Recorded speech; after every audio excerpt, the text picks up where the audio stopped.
la biotecnología en sí estricto para el bloque de microbiología. Mira, la ingeniería genética quizás es el tema más apasionante del bloque de genética, pero también he de deciros que no es el más importante, con lo cual vamos a dar un repaso a muchas técnicas, muchos nombres, y simplemente tenéis que tener claros cuáles son las diferencias y una definición, y prácticamente eso es lo que hay que tener en cuenta de todo el tema. Vamos a ver, empezamos con la definición. Lo que sería ingeniería genética, podéis encontrar otras definiciones, ¿de acuerdo? Pero vamos a cogernos a esta. Consiste en la alteración artificial y deliberada del genoma de un ser vivo, modificando directamente su ADN. Con lo cual, bueno, pues quedan excluidas ahí modificaciones que se hacen por selección artificial desde que el ser humano empezó con la agricultura y la ganadería. Además, resaltamos aquí que se basa o se sustenta en una serie de métodos, de técnicas que sobre todo lo más importante es lo que llamamos tecnología del ADN recombinante, que luego veremos. Bueno, empezamos con el repaso a esas técnicas. Las más básicas, ¿vale? Las más importantes serían la secuenciación del ADN, por una parte, bueno, y todas las demás que vamos a decir después, ¿vale? El orden no es de importancia, ¿de acuerdo? Mira, al secuenciar el ADN, si queremos conocer, bueno, cuál es la estructura interna de un gen, cuáles son las regiones promotoras, ¿vale? Cómo se regula la expresión de ese gen, bueno, pues tenemos que conocer la secuencia de bases mismas, ¿vale? Las técnicas empezaron a desarrollarse en los años 70 y, bueno, hoy hay muchos genes, miles de genes que están secuenciados, todo el genoma está secuenciado, ¿vale? Bacterias como la Escherichia coli, o levaduras como las Saccharomyces cerevisiae, diversas, de alguna parte del ser humano, diversas plantas y cada vez más, ¿vale? Simplemente eso. Otras técnicas. Mirad.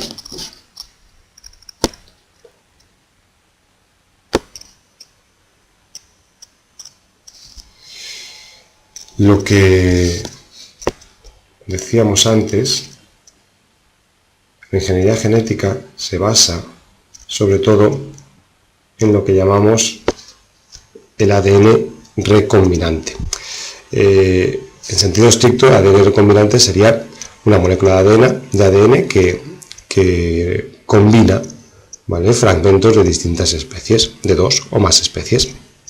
Bueno, aquí tenéis, serían moléculas de ADN que resultan de la unión del genes elegidos a lo que llamamos un vector adecuado. Ya veremos que el vector es el que va a llevar ese ADN, ese gen elegido a un creador para que lo pueda expresar y se pueda copiar.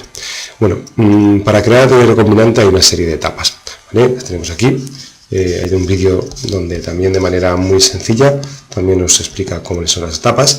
Primero hay que fragmentar el ADN, ¿vale? Queremos conseguir un gen o unos cuantos genes de un individuo, hay que separar. Para eso utilizamos las enzimas de restricción o endonucleasas de restricción. Son enzimas bacterianas gracias a la cual prácticamente toda la ingeniería genética se sustenta. Hay de 3 tipos, aunque solo uno de ellos es el que utilizamos, y hay creo que aproximadamente 1200 enzimas de restricción distintas, pero solo algunas son las que utilizamos en ingeniería genética. Y las utilizamos a modo de tijeras moleculares. Cada enzima de restricción corta el ADN en una secuencia determinada. Bueno, conociendo en qué secuencia corta cada enzima de ellas, elegimos la adecuada para cortar el fragmento de ADN que queremos usar. ¿De acuerdo? Bueno, aquí tenéis un ejemplo, una animación. Según cómo corten, ¿vale?, la forma que dejan los extremos, hablamos de extremos romos o extremos cohesivos. Después hay que separar los fragmentos de ADN, ¿vale?, para elegir los correctos. Utilizamos varias técnicas, pero una puede ser la electroforesis, ¿de acuerdo? Un tamaño también haciendo bajo un campo eléctrico sobre un gen que permite el movimiento de las distintas moléculas de ADN. Y después pasamos a la unión al vector, ¿vale? Y ya os he dicho que el vector es la molécula, ¿vale?, que va a llevar nuestro gen, la molécula de ADN que va a llevar nuestro gen hasta una célula hospedadora, ¿vale? Ya lo veremos, pero hay varios tipos de vectores, ¿vale? Un plásmido, por ejemplo, es muy habitual, el genoma inactivo de un virus bacteriófago, o incluso cromosomas o plásmidos artificiales. Vale, mira, aquí tenéis un ejemplo. El vector también hay que cortarlo con la misma enzima de restricción que hayamos utilizado antes, para que los extremos puedan corresponderse con los extremos de nuestro gen. Y bueno, en este momento que hemos insertado el gen elegido, que es de otra especie, con un vector, tenemos ADN recombinante. A partir de ese momento ya hablamos de ADN recombinante. Más técnicas. Mirad, tenemos la técnica que llamamos síntesis de ADN complementario. Mirad, aquí tenemos un poco el proceso, ¿vale? Tenemos ADN eucariota, que realiza la transcripción, ya sabéis, un mensajero, y en el mensajero hay que extraer los intrones. Bueno, a partir de unos complejos enzimáticos que llamamos espliciosomas, hacen lo que llamamos el splicing y, bueno, se quitan los intrones. Este ARN sin intrones le aplicamos una transcripción inversa, ¿vale?, y obtenemos ADN, ese ADN complementario, que puede servir de molde, ¿vale?, para otra hebra de ADN, y así ya tendríamos un fragmento, ¿vale?, un gen, que no tiene intrones. Y ese gen, las bacterias, si lo introducimos en una bacteria, ese gen puede ser traducido por una bacteria, porque las bacterias, recordad, los procariotas no tienen intrones, y lo que hemos hecho es quitarle. ¿De acuerdo? Otra técnica que tenemos es sintetizar nuevo, o sea, es decir, sintetizar ADN realmente sintético. ¿De acuerdo? Esto empezó a hacerse hace varios años, ¿vale? Y tenemos incluso algunos sintetizadores automáticos, ¿vale?, que pueden crear pequeños fragmentos, ¿vale?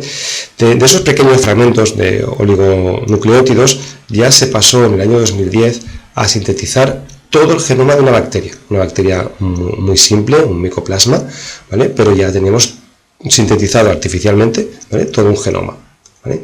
En 2014 se creó el primer cromosoma sintético, un cromosoma de levadura, y actualmente, hasta la fecha, ¿vale?, en 2017, el mismo equipo ya ha sintetizado 6 cromosomas, ¿vale?, de la levadura que utilizamos para hacer el pan o el vino y la cerveza, la Saccharomyces cerevisiae, que recordar que ya es un hongo, con lo cual el objetivo es en los próximos años conseguir todos los cromosomas, los 16 que tiene, sintéticos, ¿vale? Esto tiene mucha importancia porque nosotros también somos eucariotas, entonces lo que podamos aprender y de sintetizar cromosomas artificiales puede abrirnos puertas en medicina y en agricultura y en ganadería, por supuesto. Otra técnica, hibridación de ácidos nucleicos. Mirar, hibridar sería, pues tener una hebra de ADN de una especie o una hebra de ADN o ARN de otro individuo. Entonces esto se consigue desnaturalizando la hebra original, separándolas y luego añadiéndole el otro ADN para ver qué grado de hibridación se observa, ¿vale? Esto nos permite hacer estudios de parentesco, hacer estudios filogenéticos de qué especies están más evolucionadas, qué especies están más emparentadas unas con otras, ¿vale? También se utiliza para hacer sondas, que luego lo veremos, ¿vale? Otra técnica es la creación de genotecas. Mirad, cuando se quiere secuenciar el genoma de una especie, lo primero es crear una genoteca de esa especie. Se coge todos los genes, se fragmenta todo su ADN, ¿vale?, y se guardan, ¿vale? Se guardan en distintos plásmidos, ¿de acuerdo?, en distintos vectores, de manera que están disponibles para que los investigadores puedan seleccionar genes y fragmentos y trabajar con ellos. También, si hay muestras de ADN muy escaso en estudios así paleontológicos o demás, también se puede guardar así porque bueno, es muy valioso. Aquí tenéis un vídeo de cómo se forman genotecas, es un vídeo muy sencillito, pero que funciona, que es bastante comprensible. Y luego tenemos la reacción en cadena polimerasa, ¿vale? O PCR. Esto es una máquina, ¿vale? Una máquina, también tenéis otro vídeo que lo explica cómo funciona. Es una máquina que fue desarrollada en 1982, ¿vale? Y que a partir de pequeñas muestras de ADN, ¿vale? Se puede amplificarlas para luego trabajar con ellas, ¿vale? Tiene distintas utilidades, como veis ahí. ¿Y qué necesita? Pues una cadena, una muestra de ADN, por supuesto, los desoxinucleótidos, trifosfato, para que esté en energía, un cebador y luego temperaturas altas. Y se basa en que, bueno, este investigador descubrió que en los lagos de Yellowstone, lagos termales, bueno, había bacterias que tenían actividad, que vivían tranquilamente incluso hasta 80 grados. Eso implicaba que sus polimerasas evidentemente no se desnaturalizaban a esas temperaturas, y aprovechó ese descubrimiento para crear esta técnica. Si pegáis un vistazo al vídeo veréis que es sencillo de entender. Bueno, pues hasta aquí la colección de técnicas. Luego en los siguientes vídeos veremos cómo se aplican en clonar genes, en clonar incluso individuos, en aplicaciones en ganadería, en medicina y en agricultura. Bueno, pues nada, hasta el siguiente vídeo, chicos.